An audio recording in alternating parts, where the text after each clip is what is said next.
Well, welcome back to Fox Sports Lab NRL for a special edition of Origin. It is game 3. It is a decider. It is massive. Josh Morris alongside me. Josh, how are we feeling a couple of days out?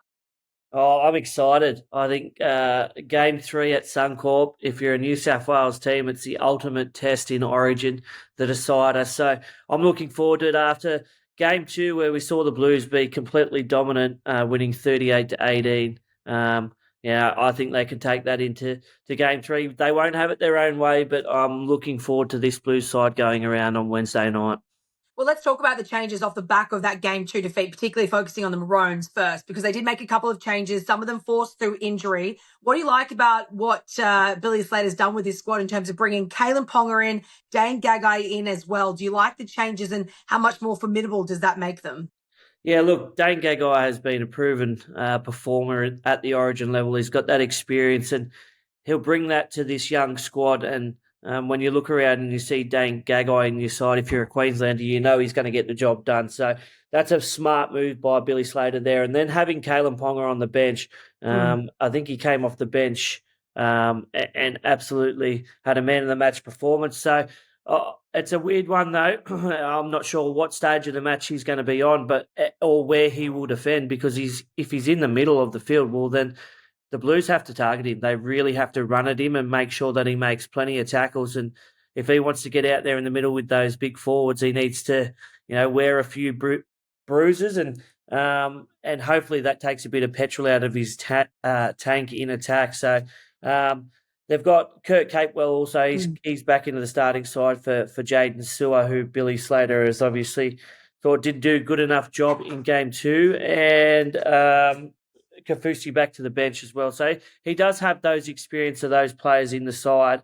And also Selwyn Cobbo back to the wing. We've seen him.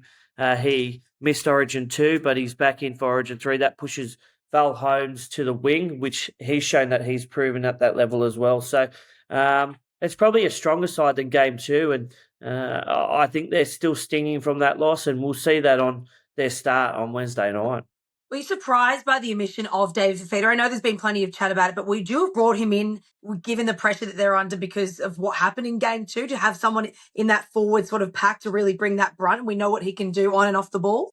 Yeah, I thought he would have been an inclusion on the bench. I mean, he didn't have to play 80 minutes, but if you can use David Fifita effectively for 25 to 30 minutes, he can be a very, very damaging player. So I'm actually quite surprised that he wasn't in the side, and it's probably a good thing for New South Wales as well that he hasn't been in the side for the series. Well, let's talk about the Blues. So Bradman Best comes in because we know, obviously, that was the change that we had to make after Latrell Mitchell in that foot injury at Rabbitohs Clubland. Bradman Best an injection into this, but the sort of the 1 to 17 remains the same. What do you like about it? Yeah, and also Mitch Barnett. Mitch Barnett's come into the side for Hamoli Olakuatu. Look, I really am looking forward to Mitch Barnett in his debut. I think he's been knocking on the door for a couple of years now, and his form has been so good for the Warriors that Michael Maguire had to include him in the 17. So no better place to debut than the cauldron in a decider. But for Bradman Best, I think he would have been there in Game 1 had he have not been injured. So his form for Newcastle since he came back from that injury has been outstanding. And I really liked what he did in his Origin debut. He scored a couple of tries.